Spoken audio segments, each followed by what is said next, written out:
Hello दोस्तों, कैसे हैं आप सभी। उम्मीद है दोस्तों आप अच्छे होंगे। और आज का ये वीडियो दोस्तों बहुत ही ज़्यादा इंपॉर्टेंट होगा, यानी कोशिका पर ये बेस्ड है। ठीक है, कोशिका पर जितने भी क्वेश्चन बन सकते हैं उस वीडियो में देखेंगे। और दोस्तों अभी जिस समय ये वीडियो मैं बना रहा हूँ, हो सकता है मैं इसमें कुछ और क्वेश्चन ऐड करूँ। ठीक है, ऐसा भी हो सकता है क्योंकि अभी मैं क्या है, मैं बायोलॉजी पर क्वेश्चन बना रहा हूँ। ठीक, वन लाइनर क्वेश्चन होंगे इसमें। ठीक है, और दोस्तों उम्मीद है इस वीडियो में और भी क्वेश्चन ऐड किए जाएँ। ठीक है, तो दोस्तों बिना देरी किए हुए बढ़ते हैं क्वेश्चन की ओर। क्वेश्चन क्या है, बायोलॉजी के जनक कौन है। दोस्तों बायोलॉजी के जनक कौन है, अरस्तु। क्या राइट आंसर हो जाएगा, अरस्तु। बायोलॉजी शब्द किसने दिया, सबसे पहले बायोलॉजी शब्द को किसने दिया था दोस्तों, लैमार्क और टेबिनेट्स। कब दिया था, 1801 ईस्वी में। तीसरा क्वेश्चन है, बायोलॉजी को कितने भागों में बांटा गया है, दो भागों में बांटा गया है दोस्तों, जियोलॉजी और बॉटनी। जियोलॉजी का मतलब है जंतु विज्ञान जिसमें एनिमल आते हैं, और वनस्पति विज्ञान, बॉटनी में आते हैं वनस्पति विज्ञान। ठीक है, इतनी बात क्लियर है। चौथा क्वेश्चन है, जियोलॉजी जंतु विज्ञान के जनक कौन है दोस्तों। जियोलॉजी यानी जंतु विज्ञान के जो जनक है दोस्तों वो भी अरस्तु हैं। वनस्पति यानी बॉटनी, बॉटनी में वनस्पति विज्ञान के जनक कौन है दोस्तों, थियोफ्रैक्टस। क्या है, थियोफ्रैक्टस। कोशिका का अध्ययन क्या कहलाता है दोस्तों, कोशिका का अध्ययन कहलाता है साइटोलॉजी। बात क्लियर है कि नहीं। एक एक क्वेश्चन दोस्तों इंपॉर्टेंट है। मैं फिर कह रहा हूँ आपको, एक बार बायोलॉजी यहाँ से आपने पढ़ लिया, जिंदगी में आपको बायोलॉजी पढ़ने की आवश्यकता नहीं पड़ेगी। ठीक है, नेक्स्ट। कोशिका क्या है, कोशिका दोस्तों शरीर की संरचनात्मक और क्रियात्मक इकाई है। कोशिका की खोज किसने की, रॉबर्ट हुक। कब की थी दोस्तों, 1665 ईस्वी में। और जो रॉबर्ट हुक ने जो कोशिका की खोज की थी, ये किस कोशिका की खोज की थी दोस्तों, मृत कोशिका की खोज की थी।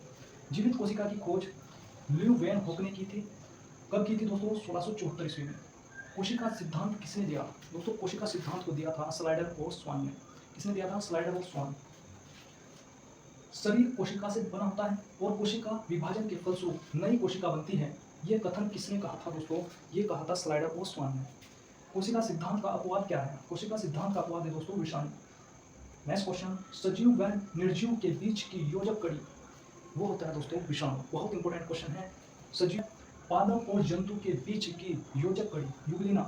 इससे मिलता जुलता क्वेश्चन है। सबसे बड़ी कोशिका दोस्तों, नेक्स्ट क्वेश्चन, सबसे बड़ी कोशिका, सबसे सबसे पहले आएगा सबसे छोटी कोशिका कौन सी है दोस्तों, माइक्रोप्लाज्मा। सबसे बड़ी कोशिका, शतुरमुर्ग का अंडा।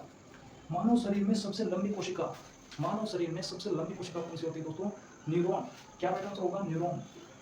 पादप कोशिका में पाया जाता है, पादप कोशिका जो है, पादप कोशिका में क्या पाया जाता है दोस्तों, कोशिका भित्ति, सेल वॉल कहते हैं, कोशिका झिल्ली, सेल मेम्ब्रेन, रेक्टिका यानी वेक्टर्स, और हरित लवक यानी, हरित लवक का मतलब है क्लोरोप्लास्ट।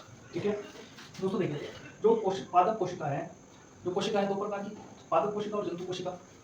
अगर आप किसी चीज़ को दोस्तों, चाहे वो जीके हो, चाहे वो जो है फिजिक्स हो, केमिस्ट्री हो, बायोलॉजी हो, ठीक, या आपका अर्थशास्त्र हो, इकोनॉमिक्स हो, ठीक है, जियोग्राफी हो, भूगोल हो, कुछ भी चीज़ हो दोस्तों, उसको आप कब याद रख पाएंगे, कंपेयर करके, तुलना करके आप कभी नहीं भूलेंगे। तुलना अगर आप करेंगे, ये पादप कोशिका है, जंतु कोशिका है, अगर इन दोनों की तुलना करेंगे आप, पादप कोशिका में कोशिका भित्ति पाई जाती है, उसमें नहीं पाई जाती। कोशिका झिल्ली इसमें पाई जाती है, इसमें भी पाई जाती है। व्यक्तिका इसमें पाई जाती है, उसमें नहीं पाई जाती। हरित लवक इसमें पाया जाता है, उसमें नहीं पाया जाता। क्लियर है। सेंट्रोसोम उसमें पाया जाता है, इसमें नहीं पाया जाता। क्लियर है। नेक्स्ट क्वेश्चन, पादप कोशिका में कोशिका भित्ति किससे बनी होती है दोस्तों, इसका राइट आंसर हो जाएगा सेल्यूलोज। पृथ्वी पर पाया जाने वाला सबसे अधिक मात्रा में कार्बनिक पदार्थ ये होता है आपका सेल्यूलोज, और इसका एग्जाम्पल है कपास। क्लियर, कपास और कॉटन। कवक यानी इंग्लिश में कहते हैं इसको फंगस। दोस्तों इंग्लिश में नाम याद रखने बहुत जरूरी है। अगर आपने हिंदी में नाम याद रखा और याद मतलब याद किया आपने हिंदी में, पता लगा वहाँ पर कुछ और नाम आ गया हिंदी में जो कि आपने पढ़ा नहीं था, फिर और इंग्लिश में भी आपको याद नहीं है, फिर आपसे वो क्वेश्चन वहाँ पर होगा नहीं दोस्तों। बात समझ में आई नहीं। और इंग्लिश में दोस्तों अगर आपने याद रखा तो आपको इंग्लिश में चेक कर लेना वहाँ पर, क्योंकि एग्जाम दोस्तों हिंदी और इंग्लिश दोनों लैंग्वेज में आएगा। ठीक है। और कवक जो है, कवक को इंग्लिश में कहते हैं फंगस। कवक में कोशिका भित्ति किससे बनी होती है, काइटिन। कोशिका द्रव्य को इंग्लिश में क्या कहते हैं, साइटोप्लाज्म। क्या कहते हैं दोस्तों, साइटोप्लाज्म। कोशिका द्रव्य, साइटोप्लाज्म और केंद्रक यानी न्यूक्लियस को मिलाने पर क्या बनता है दोस्तों, जीव द्रव्य बनता है। और जीव द्रव्य को इंग्लिश में क्या कहते हैं, प्रोटोप्लाज्म। क्या कहते हैं, प्रोटोप्लाज्म। किस भौतिक अर्थशास्त्री ने जीव द्रव्य को जीवन का भौतिक आधार कहा है, क्या कहा है, भौतिक आधार। तो ये किसने कहा दोस्तों, हेक्सले। क्लियर है। जीव द्रव्य का नाम देने वाले, जीव द्रव्य का नाम देने वाले व्यक्ति कौन थे दोस्तों, पुरकिंजे। क्या थे, पुरकिंजे। किसमें दोहरी झिल्ली होती है दोस्तों, यह ट्रिक यहाँ पर किसमें दोहरी झिल्ली होती है। क्वेश्चन आएगा किसमें दोहरी झिल्ली होती है, तो 3 ऑप्शन ऐसे आएंगे जिसमें दोहरी झिल्ली नहीं होती, एक ऑप्शन ऐसा आएगा जिसमें दोहरी झिल्ली होती है। आपको पता होगा तो आप लगा पाएंगे। ट्रिक ये है एम महक, एम से हो जाएगा, मैं से हो जाएगा माइटोकॉन्ड्रिया, है से हो जाएगा हरित, क्या से हो जाएगा केंद्रक, न्यूक्लियस। क्लियर है। ऐसा कौन सा है जिसमें कोशिका झिल्ली नहीं पाई जाती, वो हो जाएगा राइबोसोम। राइबोसोम। स्मूथ ईआर की फुल फॉर्म क्या है, एंडोप्लाज्मिक रेटिकुलम। और स्मूथ ईआर में क्या होता है दोस्तों, वसा होता है, वसा यानी लिपिड। ठीक है, इसमें ध्यान रखना राइबोसोम नहीं होता। इन दोनों में कंफ्यूजन होगा, स्मूथ ईआर और रफ ईआर, इसमें कंफ्यूजन होगा। ठीक है, ऐसे क्वेश्चनों को बार बार पढ़ना होगा और ट्रिक से ऐसे याद रखकर कि इसमें नहीं होता, इसमें होता है। रफ ईआर, इसमें प्रोटीन राइबोसोम होगा। ठीक है, स्मूथ ईआर आप ऐसे ध्यान रख सकते हैं दोस्तों। एक मिनट, आप देखिए rough ER, rough ER, ER को छोड़ दीजिए, रफ आ गया यहाँ पर, आर आ गया यहाँ पर, और यहाँ पर क्या है राइबोसोम, आर से हो जाएगा राइबोसोम, यानी रफ ईआर में राइबोसोम होता है। बात क्लियर कि नहीं, हमें याद रखना है दोस्तों, किसी तरीके से हम रख सकते हैं। स्मूथ ईआर, इसमें ये आपको जब आपने ये देख लिया ना, अगर एक याद हो गया तो दूसरा उल्टा कर दीजिए। स्मूथ ईआर में क्या होगा, वसा होगा। क्लियर है। नेक्स्ट, ईआर की खोज किसने की, पोर्टर ने की। गोल्जी बॉडी की खोज किसने की दोस्तों, कैमिलो गोल्जी। तारक काय को क्या कहते हैं, सेंट्रोसोम कहते हैं, और इसकी खोज की है बोवेरी ने। और राइबोसोम की खोज की है पैलेटकर ने। लाइसोसोम की खोज की है दोस्तों डी डुबे ने। ठीक है, माइटोकॉन्ड्रिया की खोज की है अल्टमान। किसने, अल्टमान ने। माइटोकॉन्ड्रिया को नाम देने वाला कौन है दोस्तों, बेंडा। क्या है, बेंडा। केंद्रक की खोज किसने की है, रॉबर्ट ब्राउन ने की है। बाहरी झिल्ली रहित माइटोकॉन्ड्रिया क्या है, माइटोप्लास्ट। पर्णरहित को इंग्लिश में कहते हैं क्लोरोफिल। इसमें कौन सी धातु पाई जाती है, तो इसका राइट आंसर हो जाएगा मैग्नीशियम। दोस्तों एक बार फिर मैं रिवाइज कराता हूँ आपको। ठीक है, 2 मिनट आपको रिवाइज कराता हूँ बीच में से। जैसे पृथ्वी पर पाया जाने वाला सबसे अधिक मात्रा में पाया जाने वाला कार्बनिक पदार्थ क्या है, इसका राइट आंसर ये हो जाएगा आपका सेलुलोज। ठीक है, कवक में कोशिका भित्ति किसकी बनी होती है, काइटिन। राइबोसोम की खोज किसने की है, पैलेटकर। ठीक है, कोशिका सिद्धांत किसने दिया, स्लाइडर स्वान। जियोलॉजी, जंतु विज्ञान के जनक कौन है, जियोलॉजी, जंतु विज्ञान के जनक हो जाएगा अरस्तु।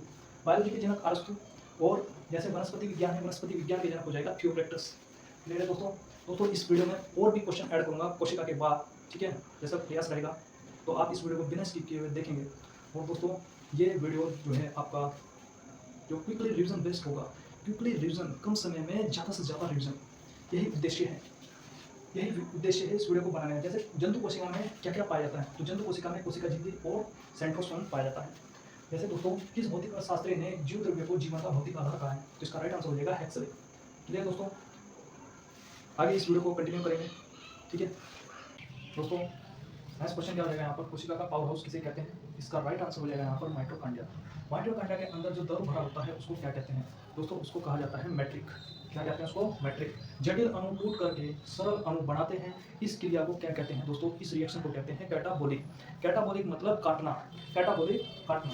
ठीक है, माइटोकॉन्ड्रिया में जो ऊर्जा का क्या कार्य होता है दोस्तों, माइटोकॉन्ड्रिया में ऊर्जा का कार्य होता है संचय करना, ऊर्जा का संचय करना। एटीपी की फुल फॉर्म क्या होती है, एटीपी की फुल फॉर्म होती है एडेनोसिन ट्राइफॉस्फेट। एटीपी की फुल फॉर्म होती है एडेनोसिन ट्राइफॉस्फेट।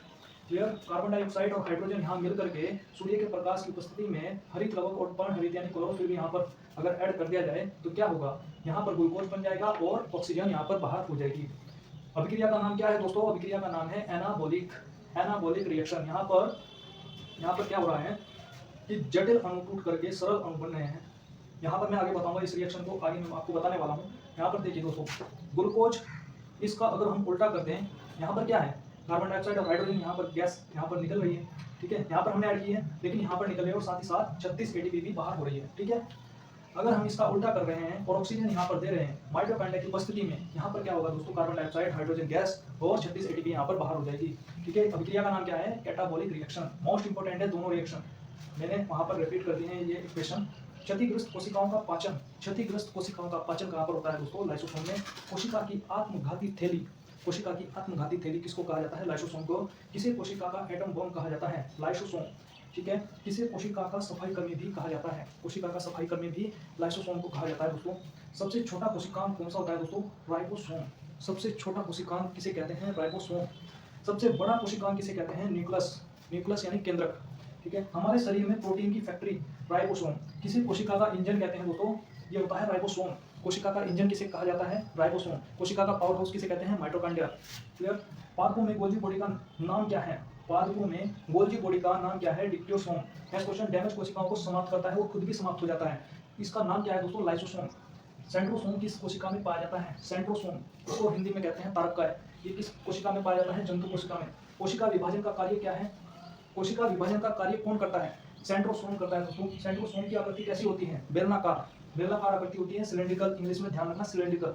प्रोटीन की फैक्ट्री राइबोसोम, ये रिपीट कर दिया गया है यहाँ पर। कौन सा रंगहीन लवक, लवक इंग्लिश में कहते हैं प्लास्टिक, कौन सा रंगहीन लवक है? रंगहीन लवक है दोस्तों, इसका नाम हो जाएगा यहाँ पर ल्यूकोप्लास्ट, ल्यूकोप्लास्ट। कौन सा रंगहीन लवक है? हिंदी में अगर आप ध्यान रखेंगे अवर्णी, अवर्णी जिसका रंग नहीं है, अवर्णी लवक। क्लियर है? खाद्य संचय सफेद अनाज गेहूं में कौन सा लवक पाया जाता है? ल्यूकोप्लास्ट। ठीक है, अवर्णी लवक में ये पाया जाता है दोस्तों, खाद्य संचय सफेद अनाज और गेहूं। पादपों में खाद्य संचय को किस रूप में जाना जाता है? स्टार्च और मंड के रूप में। जंतुओं में खाद्य संचय को किस रूप में जाना जाता है? ग्लाइकोजन के रूप में। कौन सा रंगीन लवक है? कौन सा रंगीन लवक है जिसमें रंग पाया जाता है? ये होता है आपका, ये होता है वर्णी लवक। क्या होता है दोस्तों? वर्णी लवक। गाजर नहीं, टमाटर का लाल रंग किस लवक के कारण होता है? लाइकोपीन के नाम से होता है। गाजर का नारंगी रंग किस लवक के कारण होता है? बीटा कैरोटीन के नाम से। टमाटर का लाल रंग किस लवक के कारण होता है? लाइकोपीन। ध्यान रखना दोस्तों। पीलिया जो रोग होता है दोस्तों, पीलापन हो जाता है उसमें, किस लवक के कारण होता है? बिलिरुबिन लवक के कारण। मूत्र यानी यूरिन का जो पीला रंग है, ये किस लवक के कारण होता है? यूरोक्रोम वर्णक, वर्णक मतलब लवक, इसमें यूरोक्रोम लवक होता है दोस्तों। पत्तियों का हरा रंग किस लवक के कारण होता है? हरित लवक यानी क्रोमोप्लास्ट के कारण होता है।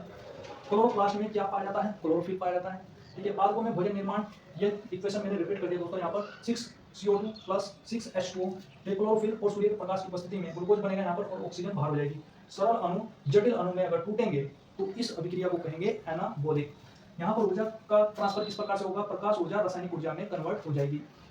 75वां क्वेश्चन है, शोषण प्रकाश संश्लेषण का उल्टा है। शोषण जो है, ये इक्वेशन है सूर्य के प्रकाश वाले पादपों में भोजन निर्माण वाली, ये इक्वेशन है, और ये इक्वेशन है शोषण वाली। शोषण में जो इक्वेशन बनती है C6H12O6, ये ग्लूकोज हो गया प्लस ऑक्सीजन। यहाँ पर कैटाबॉलिक, ये रिएक्शन कौन सी है दोस्तों? कैटाबॉलिक हो जाएगी। कार्बन डाइऑक्साइड और हाइड्रोजन यहाँ पर नहीं, कार्बन डाइऑक्साइड और H2O प्लस एनर्जी यहाँ पर बाहर हो जाएगी। पौधे शोषण में कौन सी गैस ग्रहण करते हैं? पौधे शोषण में कौन सी गैस ग्रहण करते हैं? यहाँ पर राइट आंसर हो जाएगा ऑक्सीजन। बताओ दोस्तों, वीडियो आपको कैसा लगा? मिलते हैं नेक्स्ट वीडियो में, तब तक के लिए धन्यवाद।